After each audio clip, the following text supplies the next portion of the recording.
Mais là, je vois que ce côté je vais commenter fait que je commente un peu déjà et que je me sens en fait moins fluide. Ça me rappelle cette histoire de, tu sais, dans la physique quantique, que dès que tu observes un truc, il change et qu'on ne comprend pas pourquoi, mais il suffit que tu mettes une caméra et les électrons bougent différemment. C'est un truc de fou quoi. Tu mets la caméra, tu l'enclenches, et les électrons bougent différemment. Personne ne comprend pourquoi, mais c'est ce qui se passe et c'est démontré mille fois maintenant. Et ouais, je sens que ça me génère beaucoup de curiosité de dans quelle mesure, puisqu'on est fait aussi d'atomes, dans quelle mesure est-ce que ça joue sur nous?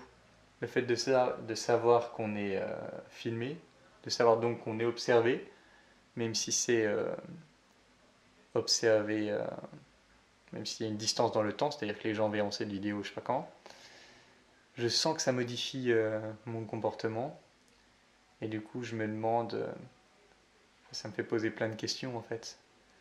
Sur là, en l'occurrence, c'est une vidéo, mais dans la vie de tous les jours, les gens ne sont pas forcément en train de se filmer, mais il y a des gens dans la rue, c'est le fameux regard des autres. Mhm. Dans quelle mesure est-ce que, quoi qu'il arrive, ça affecte? Tu vois, puisque la caméra, quoi qu'il arrive, elle affecte les électrons. Du coup, quand bien même on est hyper balèze en mode je suis ma propre vérité, il y a un côté. Il y a Ouais, toujours une petite distorsion, ouais. ouais, toujours une petite distorsion et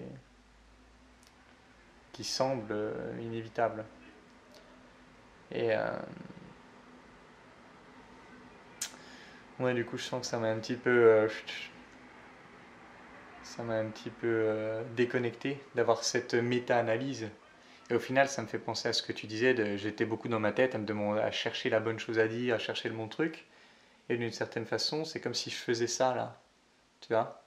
J'arrive au bout, ah ouais, du coup, en temps normal, qu'est-ce que je ferais quand j'arrive au bout? Et du coup, je ressens au final maintenant ce qu'on ressent quand on essaie de trouver le bon truc, quoi. Et du coup, tout devient poussif. Mhm. Et après, je sais que dans ce cas-là, après, ça devient de pire en pire, quoi. Parce que du coup, dès que tu as balancé ce truc-là, et que la personne commence à parler, tu es déjà en train de te dire, bon, du coup, j'ai été pris de court, là, faut que je me dépêche de trouver le prochain truc à dire pour pas retomber dans ce même Ouais. moment de doute. Et ouais, je vois toute cette méta-conversation qui est en train d'avoir lieu en moi. À un moment donné aussi, il y a la position que j'ai. Je suis pas forcément droit, j'ai senti que j'étais un peu bloqué au niveau de la gorge, et physiquement, tu vois. Et du coup, j'ai senti la question ah merde, mais du coup, comment est-ce que ma voix elle sonne là, tu vois. Euh, Parce que je remarque parfois ce changement dans ma voix. Des moments où ma voix va être plus grave, des moments où ma voix va être plus aiguë. Et il me semble, à vérifier, mais il me semble que je pars plus dans les aigus quand je ressens un certain malaise. Tu vois. Bon, là, en l'occurrence, je ressens pas de malaise. Je pense que c'est purement dû à ma position peu académique. Mais, euh,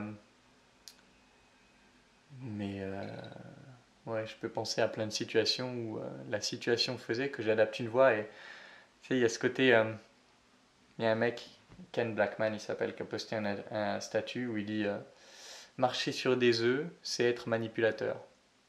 Et ça fait tout un scandale parce qu'il y a des gens qui ont dit ouais, mais quand tu te fais agresser, etc., machin, ça c'est autre chose. Mais moi je le vois à travers ce changement de voix qui a une question, euh, qui a une couleur un peu people pleasing. Tu vois, un peu je vais prendre une voix plus douce pour éviter un peu le conflit. Mhm. Une voix plus, ouais, plus plaire à tout le monde. Et je sens que j'en suis beaucoup plus conscient aujourd'hui. Et du coup, je sens que ça m'énerve quand je me rends compte, tu vois. Je me Et juge tu, encore pour aujourd'hui, ça. tu sais d'où ça vient ou pas? Bah, je pense que c'est ça, c'est des moments où je me sens mal à l'aise et ça va dépendre de la situation, tu vois. Euh, Ça va dépendre de la situation.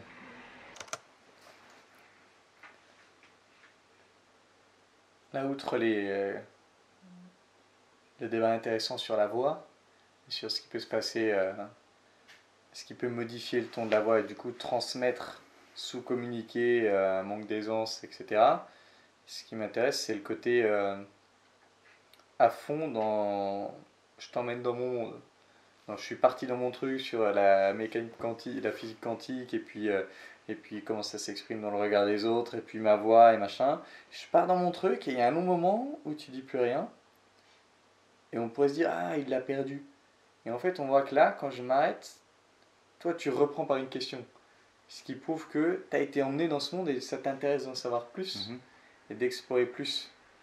Et je trouvais que c'était un bon exemple de c'est ok d'être dans ton monde du moment que tu emmènes les gens avec, quoi. Et là, on voit que c'est parti de cette histoire de là, je suis arrivé au bout, je sais plus quoi dire. Je me lance dans l'exploration de mon monde et à un moment, ça raccroche. Et, euh, et puis, on peut continuer, quoi. Et le truc de je sais pas quoi dire à ce moment-là, bah, il est même plus visible, quoi. Il est effacé. C'est comme si on n'y pensait plus et qu'on était déjà à un autre truc, quoi. Moi, j'aurais juste un truc à dire par rapport à la petite remarque que tu as faite, enfin, qu'on aurait pu faire en disant ah, ça y est, il a perdu ou il suit plus. Moi, ce que je fais en parlant, et c'est un truc que j'ai fait récemment aussi avec une fille, c'est pendant que je lui parlais d'un truc, tu vois, et que je sentais que j'allais un peu trop loin, je faisais toujours attention à, je sais pas, les expressions qu'elle pouvait avoir sur son visage ou l'attitude qu'elle avait. Donc je restais quand même attentif à elle pour être sûr justement de ne pas la perdre quand je l'embarque dans mon monde, tu vois. Mm. Et dès que j'ai le moindre doute, bah, juste je le verbalise, tu vois. Genre, je sens que là je t'ai perdu, j'ai l'impression que tu ne me suis plus, ou est-ce que Enfin, j'essaye d'avoir quand même la certitude que j'ai pas perdu la personne dans mon discours, en fait, tu vois. Ouais, je vois ce que tu veux dire, d'être. Ok, je l'emmène dans mon. Enfin, Mm. je pars dans mon truc, mais en même temps, je garde le Ouais. discernement, je reste aware de ce qui se passe et je suis quand même conscient de l'autre et de pas la. Mm.